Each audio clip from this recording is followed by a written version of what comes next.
নমস্কাৰ বন্ধুবৰ্গ, আপোনালোকক স্বাগতম জনালোঁ আমাৰ চেনেলত।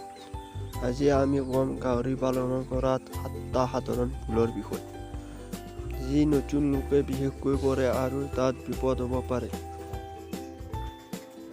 ভিডিঅ'টো শেষলৈ চাওক, কাৰণ শেষত আমি কিছুমান টিপছ দিম যাতে আপোনালোকৰ গাহৰি পালন সফল হয়।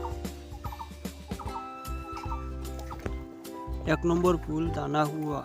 Feeding mistake. সঠিক ফিড নহ'লে গাহৰি ডাঙৰ নহয়, লাভো কম।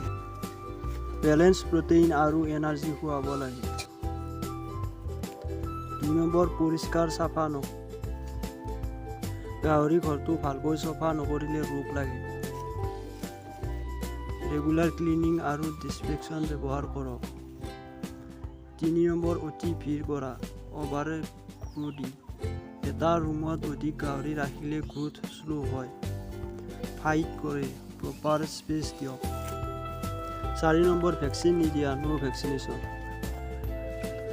FMD, সোৱাইন ফিভাৰ এইবোৰৰ ভেকচিন টাইম অনুযায়ী দিয়ক। 5 নম্বৰ, ব্ৰিডিং টাইমে ভুল, ৰং ব্ৰিডিং।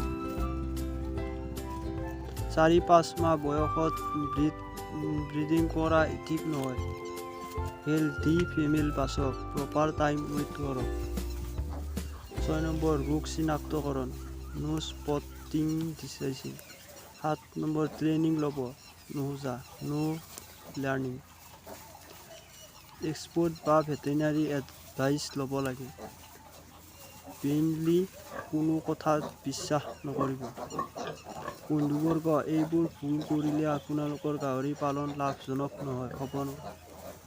যদি ভিডিঅ'টো ভাল লাগিল, লাইক, শ্বেয়াৰ আৰু কমেণ্ট কৰিব, আৰু চেনেলটো ছাবস্ক্ৰাইব কৰিবলৈ নাপাহৰিব।